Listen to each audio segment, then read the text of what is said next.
and we're live to discuss an episode of Homicide called The Subway, which is not about a restaurant, unfortunately. And let's just say Jeff and I have divergent opinions on this episode.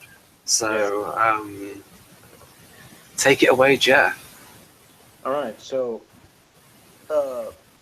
this is Season 6, Episode 4, although it was actually aired as the 7th episode, which we'll get into a little bit later. Because I got a lot of behind-the-scenes information on this episode, so obviously I can't read all of it, but I can hit some points, and I would direct people as they do on TV. If you want to know further information, there's lots of sources. Just search Homicide, The Subway, and you'll likely find lots of information. But anyway, I'm going to start by reading David B226 Morris's summary/review of this episode. And then I'll let Ben have his say, because I know already that the two of them disagree strongly on this episode. And then once he's done that, then I'll fill in some more of the behind the scenes and other discussion, and we'll even probably get into some possible typological things or stuff. No. So we'll try to have a spirited review here. But anyway, so this episode was written by James Yoshimura and directed by Gary Fleeter. I guess I should ask, Ben, I didn't ask you before, did your feelings toward this episode prevent you from taking pictures, or do you have any? Yeah, I took some pictures. Okay. I wasn't sure. All right, so anyway, here's what Mr. Morris had to say. Perhaps because the producers of Homicide thought that they were being viewed by the executives at NBC as a dead letter, they would feature in Season 6 a sizable number of stories that highlight living people who had been quote-unquote murdered, just not cold yet, and not in the same way Sean Garibreck in A Doll's Eyes was either. These people were still fighting and alive. Many of these episodes would be moving, but few would be as powerful as the first one written but ultimately shown out of order, The Subway. Indeed, this show is not only one of the most compelling of the season, but one of the best episodes in series history. In the previous 5 seasons, it seemed that Homicide had looked at grief and shock of murder from every angle imaginable. Turns out they left one out, the victim. John Lang leaves for his job one Friday morning, kisses his girlfriend goodbye, enters the subway, walks down the platform, and falls in front of an oncoming train. He gets pinned between the train and the platform. The pressure of the subway is the only thing keeping his insides from falling out. The instant the pressure is eased, he will die. Without it, he'll live maybe an hour. Everyone, the paramedics, the police, and Detective Frank Pimbleton, knows that he's going to die. So soon does John Lang. He is still conscious, and because his spinal cord has been severed, he doesn't feel any pain at first. It therefore comes as a huge shock when Pimbleton tries to talk to him about getting his girlfriend down to the subway to say goodbye. We watch him as he realizes what is going to happen, and it is stunning. This is a huge shock, not only for the viewer, but for Frank. Like all detectives, he sees the dead, not the death. Like all homicide detectives, anyway. He may speak for the dead, but he doesn't speak with the dead. And that's what Frank does for nearly an hour. He asks him about next of kin, getting his account of what happened, and finally contemplating the fate of a man who is dying because he chose to ride the subway into work instead of driving in like he does every other day of the week. It is not easy to watch a man die. Our relief from this agony comes from the comparatively less grim efforts to find out why Lang fell and trying to reach next of kin. Bayless spends the hour learning about the man who pushed him and just finds he's a lunatic who had spent time in an institution for pushing another man in front of the train. Falzone and Lewis get called in on what is ultimately a futile search for Lang's girlfriend, who is jogging by the river, and every few minutes we get some release as the detectives make the effort. The only relief that Lang gets is the 1 in a million chance from the paramedic that he will somehow survive the removal. But there are no miracles or relief. This is Homicide.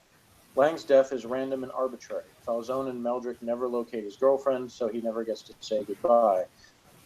Lang succumbs on the platform. For everyone else, even the rattled Frank Pimbleton, life must go on. The train starts running, and Lang's girlfriend jogs by just in time to see the firemen and paramedics pull away from the station, leaving with only a cursory look, as the ultimate ironic twist. To merely summarize this episode robs it of its power. It is essentially a static scene, yet the emotion and anguish that we see is absolutely unforgettable. This may be Andre Braugher's finest hour, and considering his body of work, that's saying a lot. For once, his role is not that of Grand Inquisitor, but that of caregiver and confessor.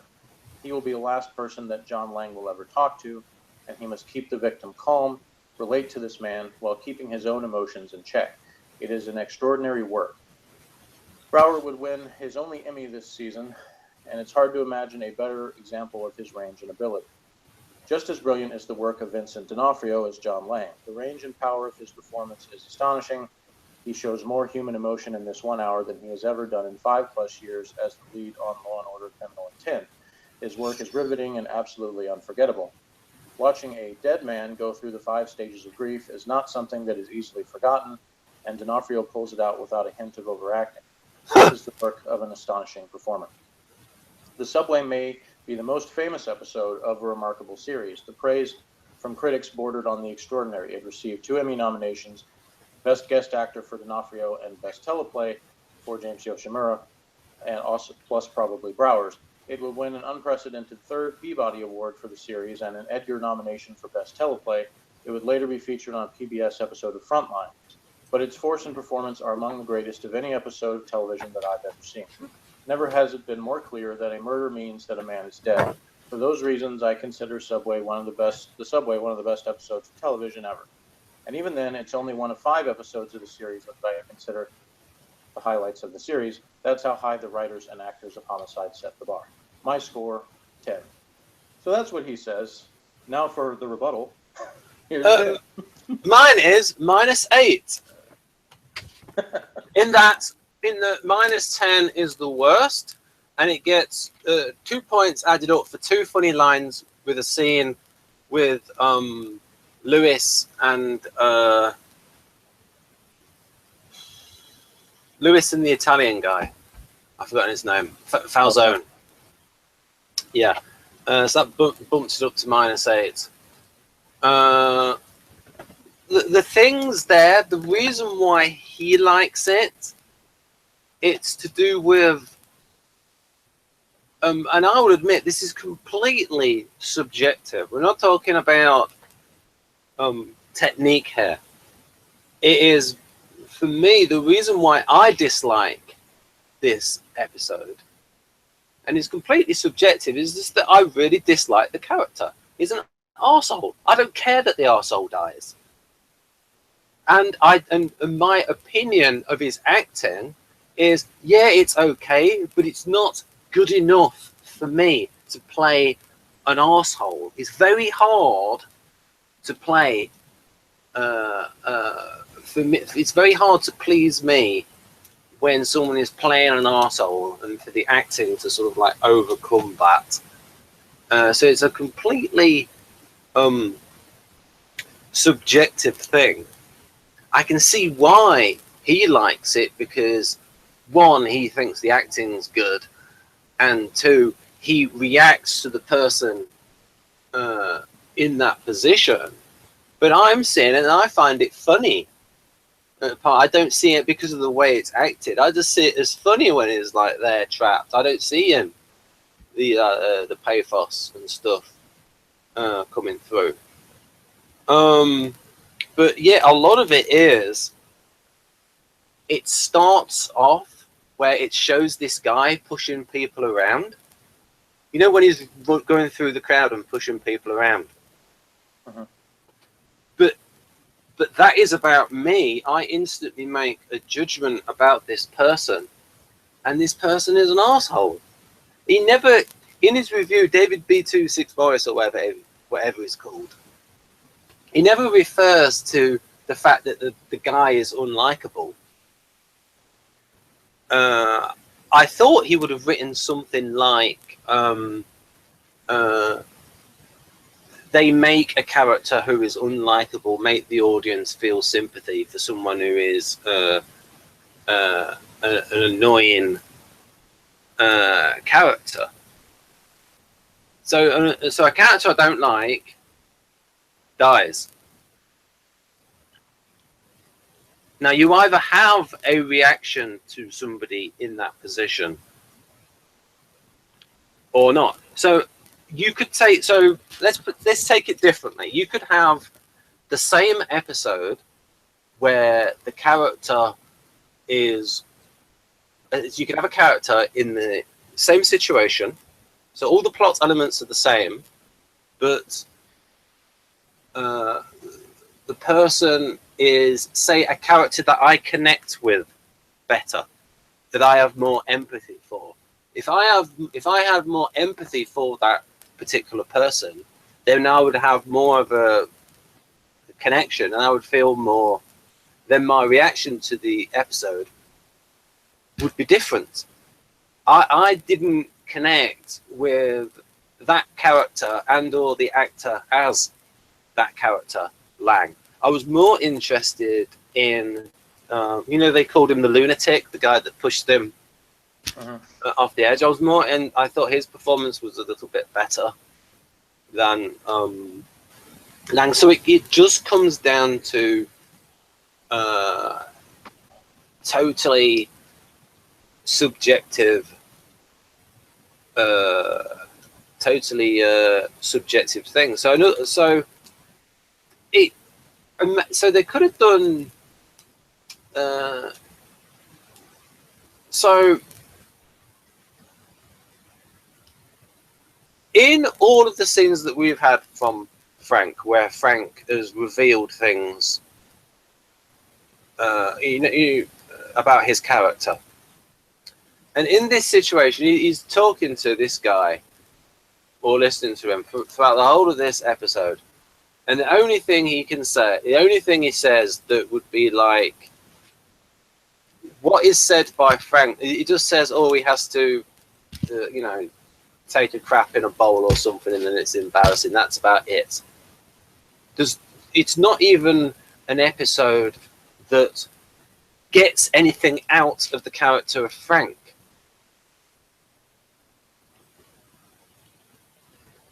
I didn't. So to me, the writers could have got a lot more out of Frank. Maybe how about say if it wasn't the guy, say if it was a beautiful woman, and Frank fell in love with the woman who was trapped like that.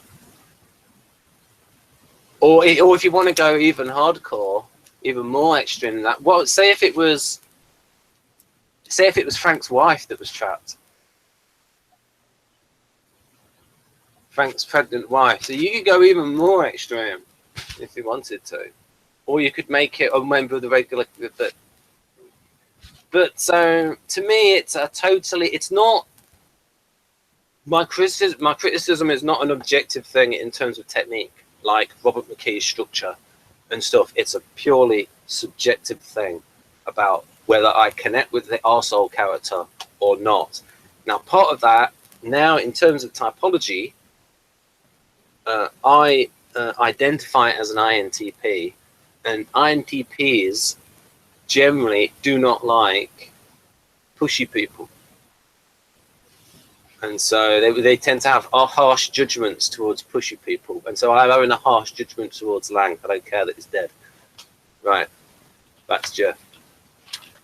Yeah, because I didn't want to interrupt you, but you brought up several things that were actually addressed somewhat in some of this behind-the-scenes stuff. So that was really interesting because I can hit some of those points. Excellent. And so I wanted to go directly to the section on writing because of what you said about the Lang character, and about Pembleton, because this paragraph covers both. It says, in writing the script for The Subway, Yoshimura wanted the Pembleton character to be confronted with his own mortality, a theme that had continued from the previous season in which the character suffered a stroke. Although Pembleton does not typically discuss his own feelings, Yoshimura wanted him to be placed in a situation in which he not only discussed death, but also is led by the unique circumstance of Lang's subway incident to confide his stroke experience to an almost complete stranger. From the beginning of the writing process, Yoshimura specifically wanted the Lang character to be mean and unpleasant, rather than the nice and innocent victim more typically portrayed in such television episodes. The quote he has is, "Tragedy can happen to jerky people too, and I think it's much more interesting to see how that kind of character circumstances transcend the typical cliched TV kind of victim," a couple of which Ben described in his suggestions for what they could do. Because what Ben just suggested as far as like substituting a beautiful woman or Frank's wife would be more typical TV because it would be playing on, the melodrama aspect as opposed to more of a routine. I mean, the case itself is not routine in that it's not something that happens every day, but it being a stranger is more typical of the homicide unit, and that most of the time they're not solving crimes that have to do with family members. We've had a few in the past that did, but for the most part, they're strangers, and a lot of times the victims are not likable people. It's just we never meet them because they're dead before they're working on the case. This was a rare case, as they said, where the victim is still alive at the time that the case starts, so they get an opportunity to get to know the person. But plenty of homicides they've solved before in the past, especially drug war stuff that they've gone over. The person who was killed was quite possibly as much of a violent criminal as the one who killed him. So anyway, to continue on with this, Yoshimura wanted Broward to treat D'Onofrio like he was bad luck and try to keep his distance at first, but gradually come to view him as a person and form a close bond with him by the end of the episode. A New York City firefighter, Tim Brown, was a consultant for most of the technical information of the episode. In addition to helping Yoshimura with the dialogue from medical staff characters, Brown advised Yoshimura on the method of using airbags to push the subway train forward and remove Lang's body. Yoshimura included conflicting reports from witnesses about how the incident took place, which the writer described as a Rashomon thing in reference to the 1950 Japanese film, in which several characters offered differing descriptions of the same murder. The subway continued a 6-season trend in which the detectives became more personally involved with the victims and thus becoming more emotionally drained at their deaths. That has a mild spoiler of one because it had aired before, but we haven't seen it yet, so I'm going to skip that part. But Yoshimura included a B story of Lewis and Falzone looking for Lang's girlfriend to provide comic relief, and so that the entire episode would not be confined to the subway platform location. Yoshimura wanted the two detectives to also discuss the nature of mortality and death, but deliberately included dark humor in their dialogue and made sure the characters did not act teary-eyed or philosophical, because he believed it would be cliched and an inaccurate depiction of how real detectives would behave. Some viewers were offended or startled by the flippant nature of the discussions about death between the two characters. And here's the part, regardless of any opinion you have on the episode as a whole, what I was curious about, and I hope you'll be honest with me, I think you probably will be. Did you see his girlfriend go by? At the end? Did you? No, before that. In when the scenes where Lewis and Falzone were looking for her, did you see her? I don't think so, because I think I was thinking about how much the episode was. What I was thinking about is I have heard a lot better dialogue from this, where in those situations I can imagine like it being a lot better written, where I've seen the same characters say much better things, like, because they've talked about death before in All right, well, the reason I asked that is because that's another element to this episode where it's not, I forget the term for that, it's not whodunit, but it's sort of like a Where's Waldo thing, in that part of it is there's a game of spotting the girlfriend, and she jogs by after they've asked all these other people or talked about, oh, is that the right person? No, she got the wrong hair. No, she got the wrong jogging suit or whatever. In the midst of, after that happens and they start talking to each other, they miss her when she actually jogs by right past them on camera in the screen. And then the next person after that is the one they actually stop and ask her if she's Sarah. So they miss her by one jogger.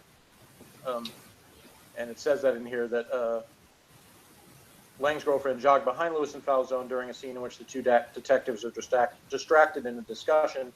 Yoshimura deliberately included this in this episode to create a moment of irony.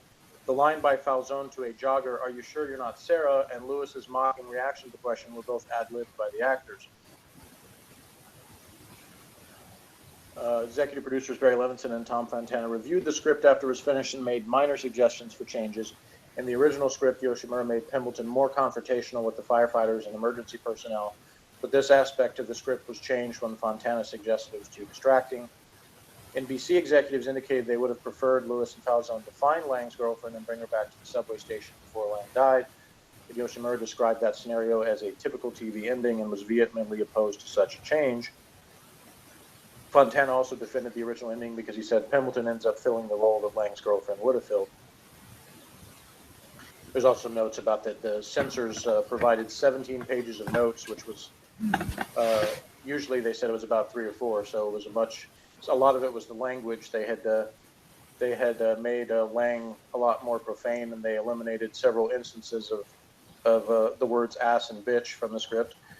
Like, why am I even saying the son of the bitch's name was changed to why am I even saying the twerp's name? So wait a minute. Who are these censors? The network censors, NBC. Right. Because I wanted, because I was starting to get into a First Amendment thing there.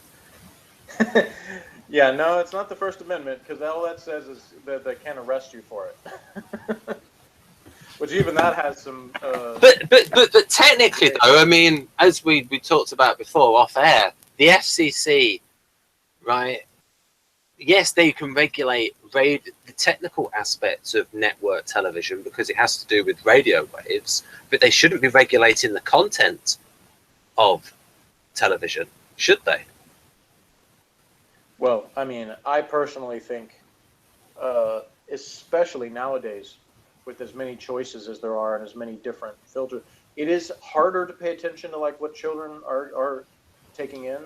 So it's almost a moot point. However, with the things that you do have control over, it is also more possible to make things more for niche audiences in terms of you can more focus something. If you're saying this is a program that's going to be for adult audiences, we're going to have language and elements that we don't want children viewing.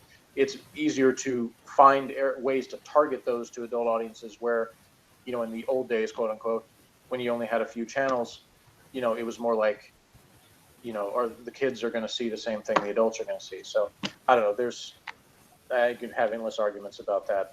Personally, I've always thought it was a bad thing for them to like fine broadcasters for content, and because it becomes highly subjective in terms of you're determining what qualifies for that, and you get into the George Carlin thing of like picking out certain words and saying these can't be said on television, or this particular thing can't be shown on TV, and it becomes, like NYPD Blue dealt with, where you're like arguing how much of someone's butt are you allowed to show before it's considered, stuff like that. Because you're sitting there nitpicking those elements, it becomes ridiculous.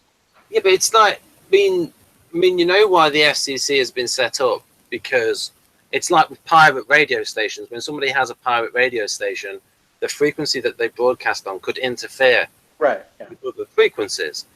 And the idea is that cable TV, because it's not being transmitted, not being broadcast, that they are independent of censorship. Plus also there's the fact that people subscribe to it, but some subscribers do have children. So anyhow, that's going a little bit off the point, but yeah, it's just a completely subjective thing where and it's in Victor Galenko's profile of the INTP, where we can have just like harsh judgments about people or fictional people. And I guess my question would be, though, is that across the board with you, or is it just sort of that particular character in the sense that, like, are you able to enjoy anything where there's a character that you strongly dislike in it? Oh, yes. I can give you an example of an ESTP character played by an extremely good actress, and that's in Battlestar Galactica, where Katie Sackhoff plays Starbuck. But she's such a good actress. She's in like the top 2 thespians on that program. So it's her and Edward James Olmos are the best 2 in that show. And she plays an annoying character. But it's like... So I've got a character that I don't like, plus the way it's performed, I don't buy it as real, and it almost, about halfway through, I was laughing because it just came across as funny to me. Whereas if you then... So what was funny about it? Because of the way it was played. Can you be more specific? No, it's just like in my individual subjective reaction. Because I had a lot of different feelings throughout the episode, but and there were a few lines I chuckled at, but they were pretty much entirely in. Well, okay, there was a couple things I laughed at that were in the scenes with when they were, there were certain lines said between Pendleton and the guy when he was sort of trying to calm him down, or they were trying to sort of relate on a level about, kind of the life's a bitch kind of attitude, that they were expressing. That kind of thing. There was some amusing parts, but there was certainly nothing funny about the situation itself. And the element, of the fact that the guy's a jerk, like that's what's so good about it, is that, he's this guy pushing everybody else around as he's going through the subway. Like, he doesn't give a crap about anybody. And then he's the one that gets pushed and ultimately suffers the fate. And the thing is it didn't even matter whether it was an accident or not. That, you talked about ways you could have written it differently. There's only really two things that I thought I might change about the episode, but I'm back and forth on one of them, which is I would consider making it really be just an accident as opposed to the guy actually doing it intentionally. But of the same token, I appreciate why they did that, because it sort of adds another element to the twist of it, where it's like for all intents and purposes, appears to be an accident. But then they find out this guy actually has a very specific history of doing the same thing, which is another sort of thing that's mind-boggling that happens in real life, as you find out crimes committed by someone who has a very specific MO for the crime they commit. And this guy just happened to be the one that ends up being the victim in this case. So I see both sides of it. I could enjoy it either way. But part of me is like, having it just be a random thing makes it better, but I'm not sure that it would. I kind of enjoy the element of there being, maybe it should have been a little bit more ambiguous in terms of, whether or not he actually did do it on purpose. I like the fact, though, that the guy is, he's not honest with Bayless at first, and he's kind of all over the place in his responses. And then he sort of has the creepy part where he's like, yeah, they said, I'm always going to do this. They can't fix me or something. I forgot what the actual words that he said. But that was effectively creepy from that guy. What it might be is I watched a series a lot in the early days, and then recently seen bits of it. A British series called Casualty, where you had a lot of actors and actresses playing people being ill, and they were like being in situations like this, and it's like they can't act properly, they don't sell it, and it just looks weird, and they make the makeup look bad. Like, they can have great injured makeup on them, but because they can't act as well as they should be able to, they I mean,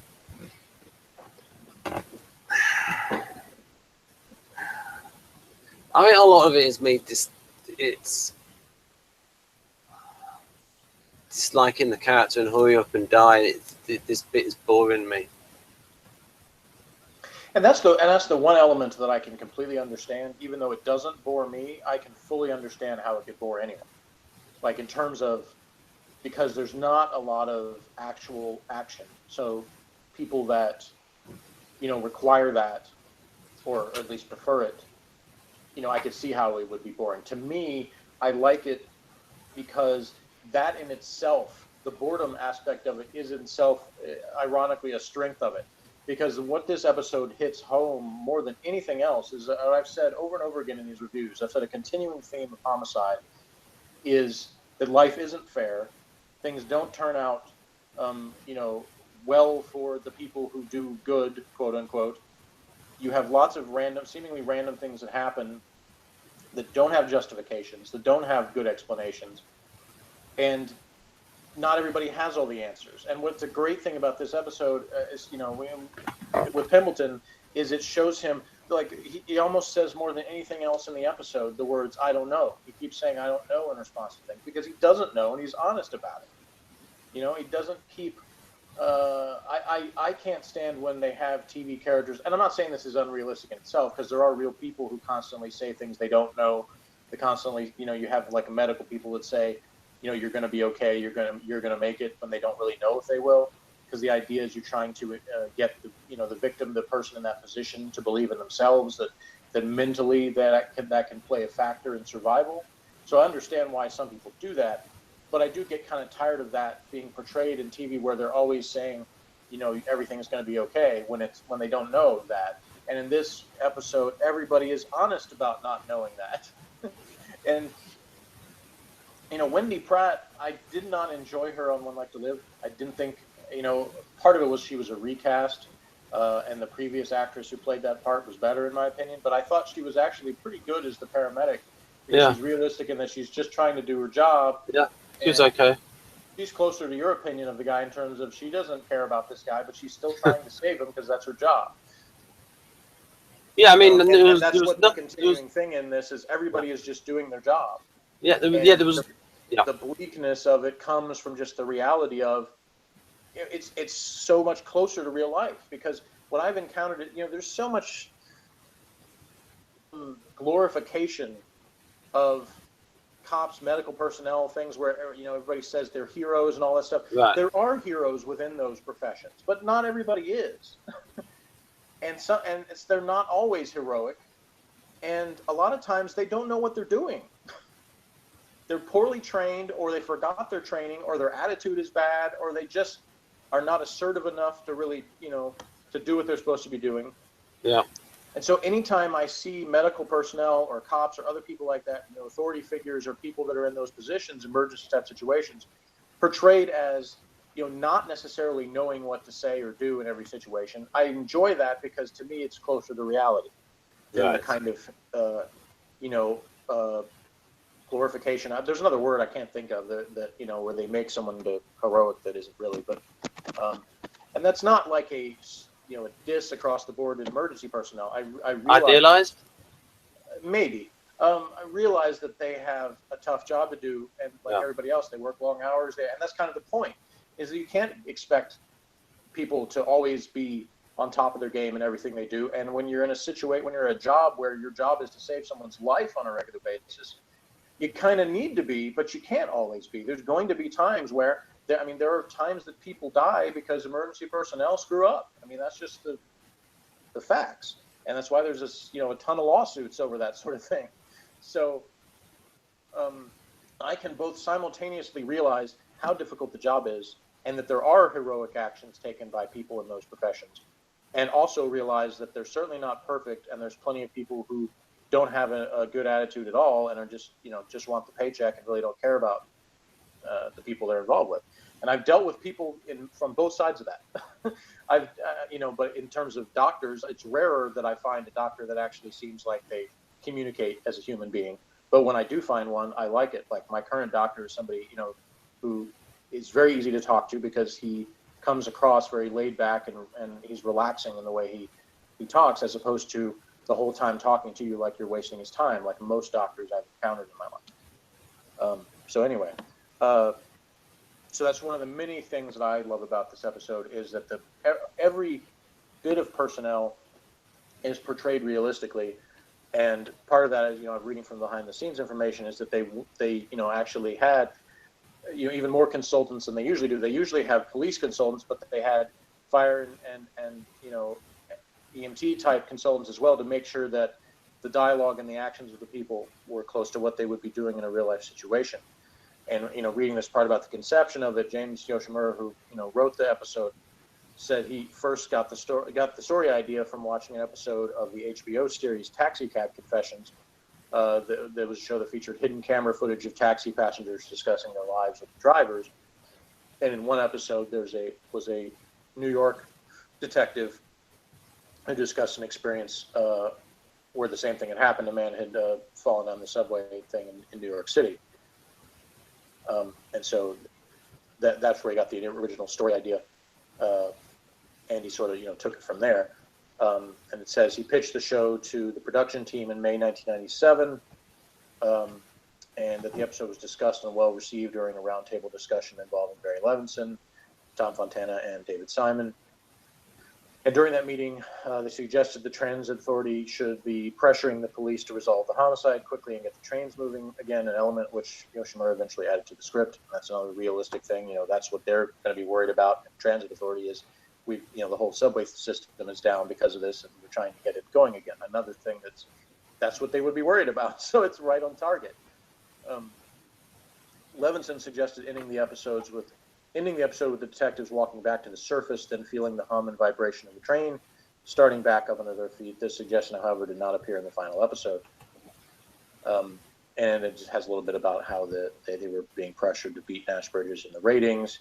But the episode had to be green-lighted by NBC before a script be written. Anticipated backlash about the episode. He said, quote, "Every episode we have trouble with NBC, so this is no different. We fought that battle. We've had 5 years of that, so it doesn't matter to us." However, the executives were surprisingly enthusiastic about the premise. Warren Littlefield, then president of NBC Entertainment, said his first reaction was the classic response of a network programmer, "Oh my God, this is scary," but that he quickly came around to the idea and greenlighted the project. Andre Braugher initially, when he heard the idea, said he thought it was a horrifying idea for a script because I thought for sure it would be lurid and sensational and overwrought. Somehow some sort of elemental and wonderful television lesson would arise from it, which frankly nauseated me. However, it says that once he read the final script that he liked it quite a bit, so he was much happier about it. In fact, in the documentary on that they did on PBS, they have a pretty extensive interview with Brower, and he talks about how rewarding it was as an actor for him doing this script, because he said it gave him a lot of opportunity to do some things with the character that he hadn't up until that point, and that he could really get into the premise of the situation and what was going on, and sort of use his own feelings of helplessness and project that into Pendleton. And that was the other thing that I would notice from a typological point of view is that we've seen a lot of you've pointed out that in Pendleton we've kind of seen a lot of the SP of Pendleton. But not always as much of the feeling side, although I would disagree with what Morris said in terms of that it's not the first time he's talked about his feelings, but he sometimes talks about them in terms of sort of lecturing Bayless or kind of philosophizing as opposed to kind of letting more into himself. He's had his moments, like when he first talked about becoming a father and how that affected him and things like that. But in this episode, you saw a little bit more of he had the feelings of helplessness, but you also saw his compassion. You saw him really strongly wanting him to help this guy in some way, but he didn't know how to do it. And ultimately, all he can really do is be there for him. He held his hand. He kept talking to him. He tried to relate to him as best he could. And even when the guy was being a jerk, he didn't abandon him. He kept going back to him. He kept sort of intermediating between him and the EMT. That he was trying to forge this very temporary relationship as best he could because he felt like it was what he should do in that situation. And I really loved seeing that in the character, and from Brower is that to me, it just all of that just oozes through. That's the part where this episode, there were some emotional episodes where I actually do start tearing up and crying. This was not one of them, but I came close in a couple of occasions, and they were always the scenes with the two of them when they were kind of bonding. And when Frank had the look on his face like I really want to help him, but I can't. There's nothing I can really do other than just be here. And that's such a relatable feeling in so many situations in life. You don't have to be in a situation where you're a police detective with somebody who's trapped on a subway thing. To have, so much as a parent, it's times where your child is sick or in some kind of situation where you really want to help, but you can't do anything for them. And that's why it's so relatable that way. And it just comes out so strongly in those scenes. I think if the dialogue had been written by David Simon, the scenes would have been better. All right. Well, I would say the one thing, when you said something about me writing it better, I mentioned the one thing I would consider changing, but I wasn't set on. The only thing that I definitely think I would have flipped would have been which detectives were the one looking for the girlfriend. I would have made it Munch and Kellerman instead of Lewis and Falzone, because I think they would have been more effectively sarcastic about things. Yes. And you would have felt even more sort of the contrast of what was going on down in the subway with Yeah. the intensity and them kind of being flippant about everything. I think that would have been more effective. Especially, they could have even brought up, they could have had Kellerman even bring up something to do with what he was going through with people asking about the Mahoney shooting or other things. There could have been some kind of callback there that they kind of tossed around and kind of argued with each other, or just sort of, typical kind of Munch response to things. He could have done a little philosophizing himself about that stuff.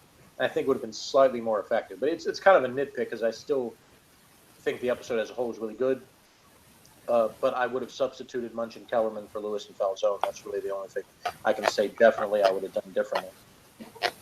But I just think, in terms of, I think that you could write those scenes between Lang and Pemberton better, and I think you could write a better character than Lang of, say, an annoying ESTP type character. You could write a better one of that. I could maybe bring up more elements that were to do with his temperament, maybe, as opposed to he's a little bit too generic in some ways.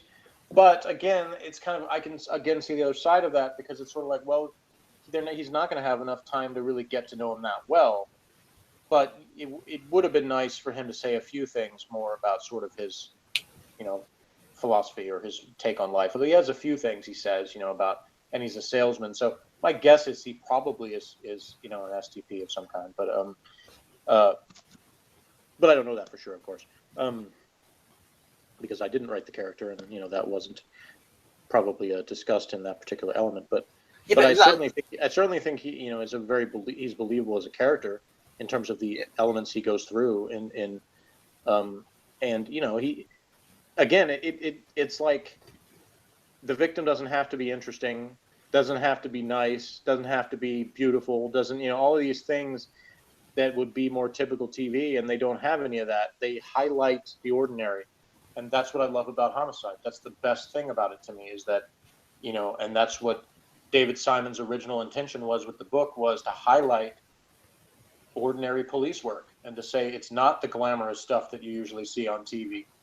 A lot of it is tedious and boring and repetitive, and yet you can still see the drama in it, and that's what I love about it.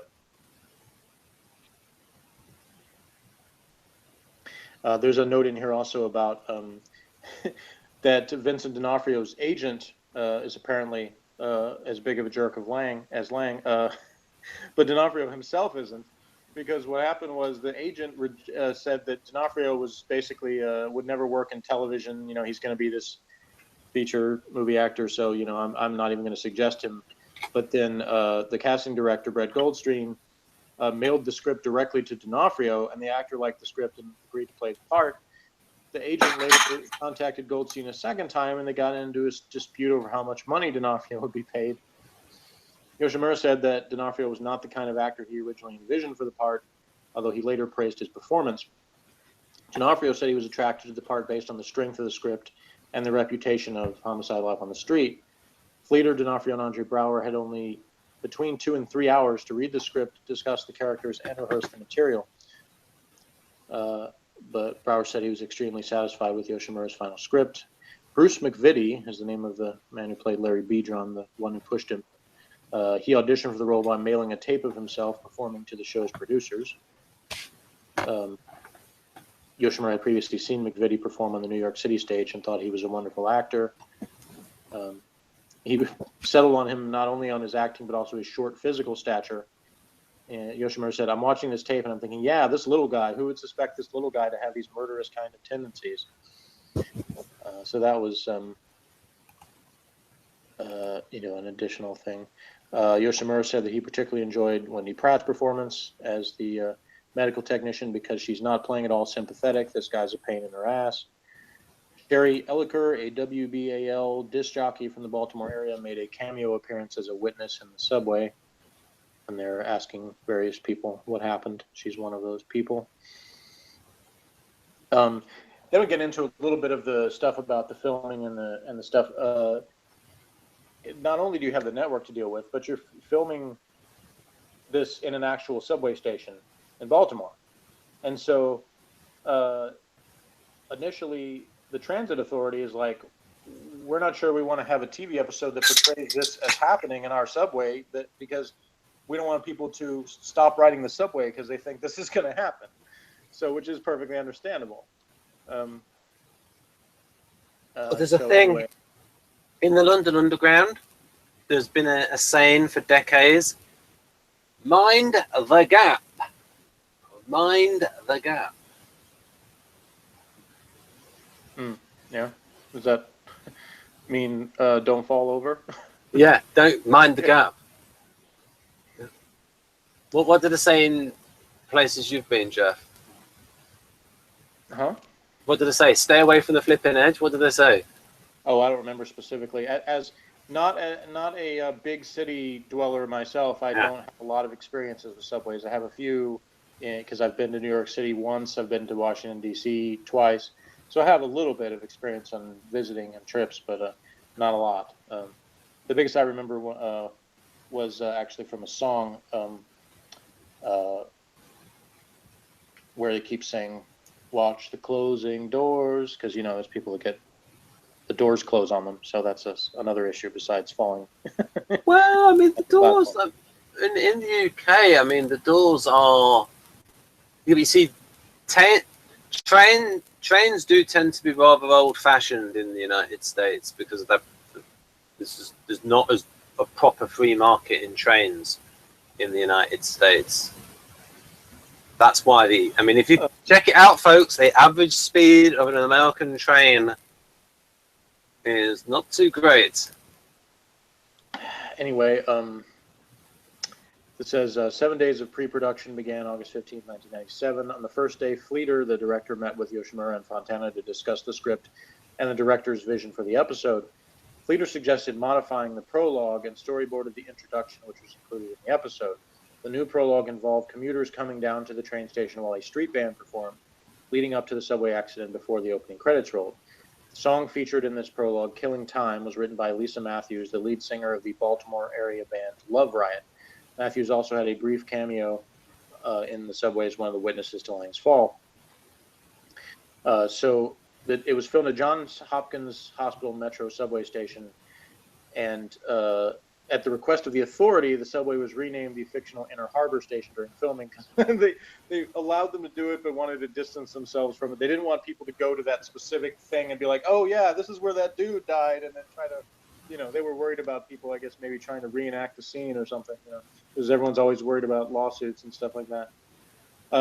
But it also says like that they originally were going to have much more time, and they were only allowed a very short amount of time, so they did not have very many takes of anything. And the initial scene, like coming down and the action scene, whatever, basically you could only do it once. And the director got really mad, actually, that they didn't allow him to do it again. But this is one thing in TV, as we've discussed, the producer is king, not the director. And the producer said, you do not have time to do this again. It takes too long. So they couldn't, which all that stuff is, of course, covered on the documentary that I talked to you about before. And they also, the network also refused to pay for as many extras as they wanted. So there weren't as many people down there as they wanted to have to make it more realistic. Well, there you go. I mean, people need to be more creative in terms of, you shouldn't need to pay for extras. You have relatives, you have friends, Yeah. And there's there are a load of people. So, for instance, there are a load of people that would actually pay to be in their favorite show. It says the episode was filmed in 7 days. The MTA gave permission for filming to take place in one of their subways, but only allowed shooting to take place between 6 p.m. and 6 a.m. when the trains were not running. The restrictive hours, short preparation time, confining shooting space, and excessive heat due to lack of ventilation created additional stresses to the crew of more than 100 people during the filming of the episode. The tight schedule and lack of rehearsal time was difficult on the actors, but D'Onofrio said it added a certain velocity and energy to the shoot, which made the dialogue from the actors feel less rehearsed and more spontaneous. Yoshimura served as the on-set consulting editor during filming, along with fellow producer David Simon. The cast and crew shot between 7 and 9 pages of the script each of the 7 production days. Fleeter said he was impressed by this pace because he usually shoots between 1 and 2 pages per day during his movies. And he said The actors on Homicide were better prepared and more cooperative than his usual film actors. Fleeter dedicated a great deal of focus to establishing the correct chemistry between Brower and D'Onofrio. He said the energy between them had to be strong because they're carrying the episode. The audience is centered on them, and if either of them falters, the whole episode kind of falls apart.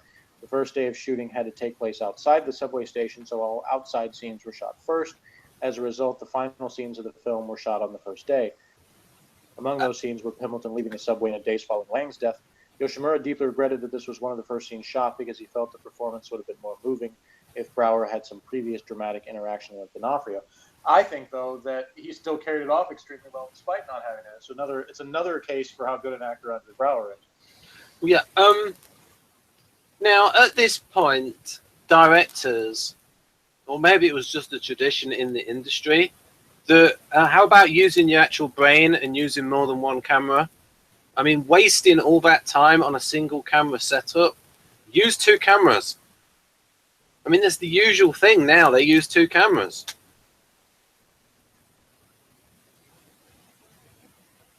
Shoot the same thing from two different angles at the same time.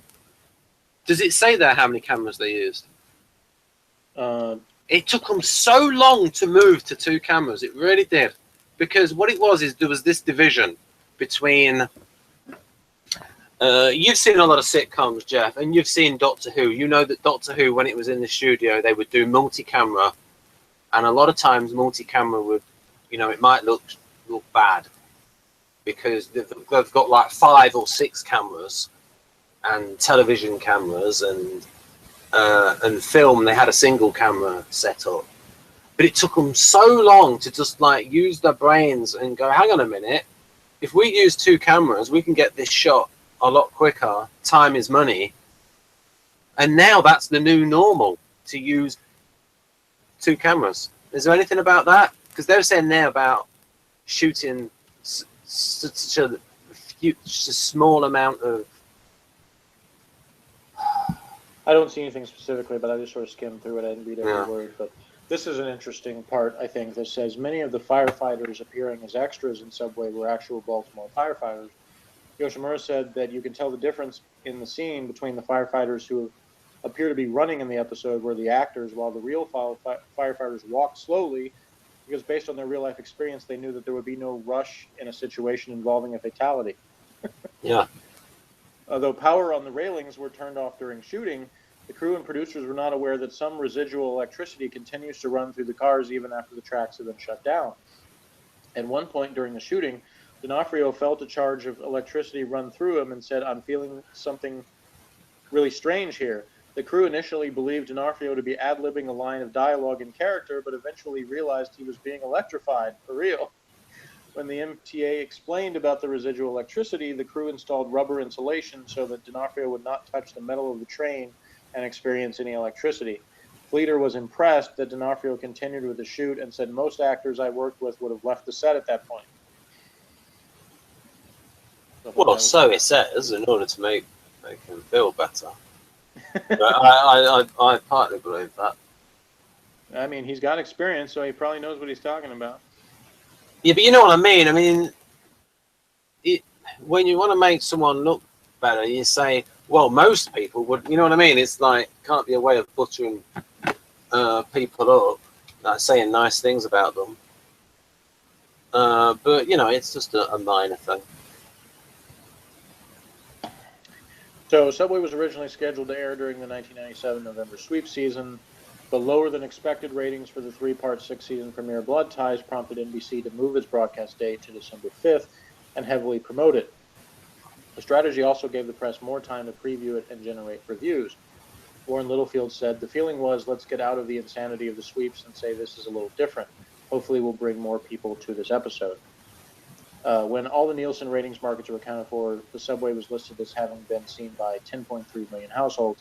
It was the 3rd highest ranked show in its time slot behind ABC's 2020 and CBS's Nash Bridges. NBC executives had hoped that the extensive promotion and press coverage of the Subway would help it outperform Nash Bridges and so lift Homicide above its usual 3rd place in the rankings. When it did not, Subway was considered a commercial failure and helped fuel already existing discussions within NBC of whether to cancel the show. Reviews were overwhelmingly positive for the Subway. It was identified by the Baltimore Sun as one of the 10 best episodes of the series. Dramas don't come any better than this. Kenny Littlefield of Orange County Register said it was perhaps the best homicide ever, and praised D'Onofrio's performance. USA Today gave the episode its highest rating of 4 stars. Tom Shales of the Washington Post called it a tour de force for D'Onofrio and Brower. Entertainment Weekly writer Bruce Fred said this is as gripping an hour of television you're ever likely to see. And television and literary critic John Lennon said the Subway was an artistic experience that is as genuine and accomplished and crafted as you will get anywhere. It won a 1998 Peabody Award for Excellence in Television Broadcasting. As I already said, it 2 Emmy Award nominations for James Yoshimura and Vincent D'Onofrio. Neither one won. NYPD Blue won the Best Writing Emmy, and John Larroquette won the Best Actor Award. In 2009, TV Guide ranked Subway number 25 on its list of the 100 greatest episodes. And it also has a bit of cultural influences that Vincent D'Onofrio's character in the Subway partially inspired the creation of the antagonist played by Bryan Cranston in Drive, a 6th-season episode of The X-Files, which first aired on November 15, 1998. In the episode, Cranston's character is unpleasant and anti-Semitic, but he is dying throughout the episode. And screenwriter Vince Gilligan intended for the audience to sympathize with him despite his unlikable qualities. Gilligan said that this was influenced by the Subway, which he called an amazing episode. He said of D'Onofrio's character, the brilliant thing they did in this episode, the thing that struck me, was this guy's an asshole, the guy really is unpleasant, and yet at the end you still feel his humanity. The casting of Cranston in this role directly led Gilligan to eventually cast him as the lead in his television series Breaking Bad. And then the last part of this, it just mentions the PBS documentary, which is called Anatomy of a Homicide Life on the Street. For anyone who wants to check that out and research it, it's a 75-minute documentary. And most of what it does is, it says they put wireless microphones on several of the actors and crew and followed them through the conception, pre-production, filming, editing, screening, and reception of Subway. It also says many people involved in the show found the process extremely disruptive, in particular Fleeter, the director, that he hates to be photographed and found the camera crew distracting and stressful. Some of this is funny because it's like some of the things people complain about Brody, that they'd already put in dialogue where Brody made the documentary and sold it to PBS, and then PBS, because they already knew PBS was going to do this documentary, but they hadn't actually done it yet. So it's kind of funny that some of the stuff that happened with that sort of came true in this.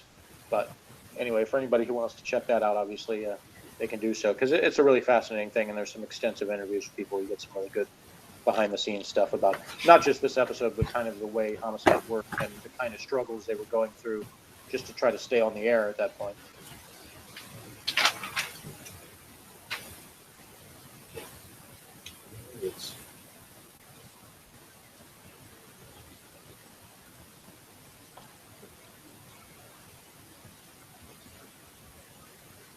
Well, got anything else to say about this episode? Yeah, I was trying to think if there was anything else I was going to point out. For me, it's like what. Oh, I would say that the fact that I cited a lot of things that praised this episode and gave it awards and things like that. I'm the last one to say that means everybody has to like something because of a bunch of critical, praise as he thought it. And the funny thing was when I watched this again a few days ago in preparation for this review, I actually found myself trying to find things that I didn't like with it. Like I was looking for the flaws because I'm trying to look on this under a critical eye.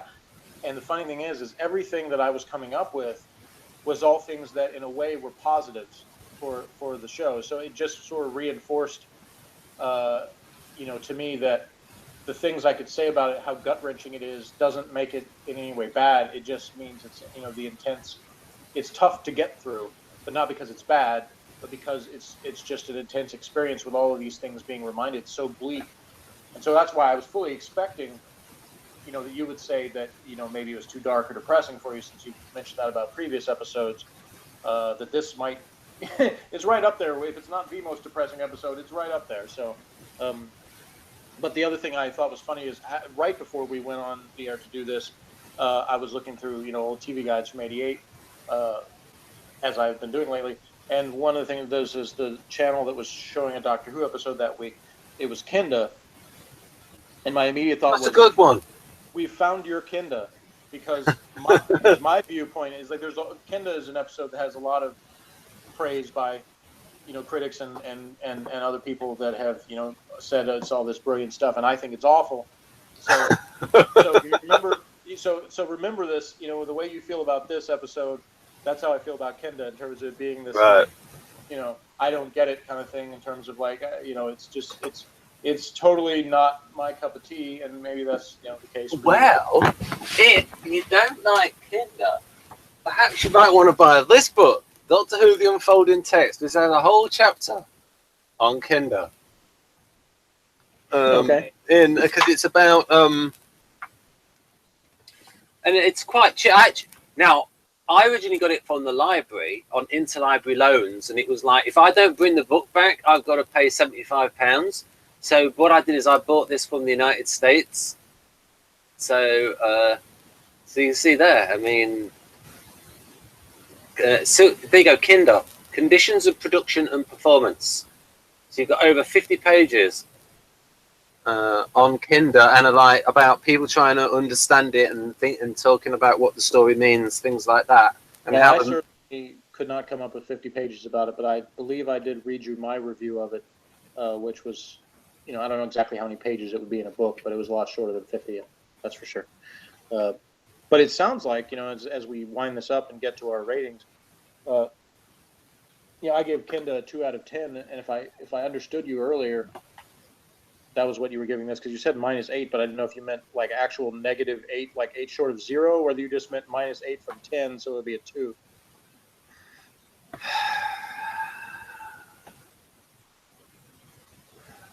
I suppose a -8. Really, you can take that as a 2, but I take it as a minus. It depends how, if I'm saying that 0 is neutral. No, 0 would be like you see absolutely no redeeming qualities to it whatsoever. And then minus. That's literally what 0 means. Is that 0 out of 10 would be there is nothing whatsoever quality in this. But then what happens if there are things that you actually don't like? Then I would say that those are minuses. So well, but minuses from a starting point of 10, not a starting point of 0. Yeah, but my point is that it depends how you do the scale. Is 0 neutral? No, I already said no. So what's neutral? What's a neutral? What's the neutral number? That'd be about a 5, because that's halfway. It's like saying, personally, I think probably I lean towards 4 is my score if I feel like this was not very good, but there were still individual elements that I might have enjoyed in it somewhere. That's about a 4 to me. 5 is generally, I think, what I give to things where I feel like they tried, but it's just not real successful. They didn't pull it off. It's kind of boring in parts, or it's just really not that interesting. So it's kind of where I put about a 5. It's like, it's not bad, but it's not really good either. I'll give it a 2 then. Okay, so Ben gives it a 2. I give it a 10, which is officially our biggest discrepancy, which happened, I would remind the audience that didn't see our Blake 7 reviews. There was an episode that he gave a 10 that I gave a 2, I think, maybe a 1. I can't remember now. I think it was either a 1 or a 2. So, again, we had an episode with an extremely strong divergence there, and so this is our biggest one for that. So I think we were able to discuss quite a few things, and you got out everything you wanted to say about it, right, Ben? Yeah. All right. Yeah. So I believe that's 2 and 10. The average would be a 6. So your score drags the average down quite a bit, but anyway. Yeah. Well, that's the thing about averages. I mean, if you've got one foot in the fire and the other foot in the freezer, then on average, then your feet are the right temperature. Okay. So next time on Homicide is Law and Order, because we're up to the second of the 3 crossovers. So our next review will be of the Law and Order episode called Baby It's You. Right, I'll remember that. Bye-bye, folks. Bye-bye.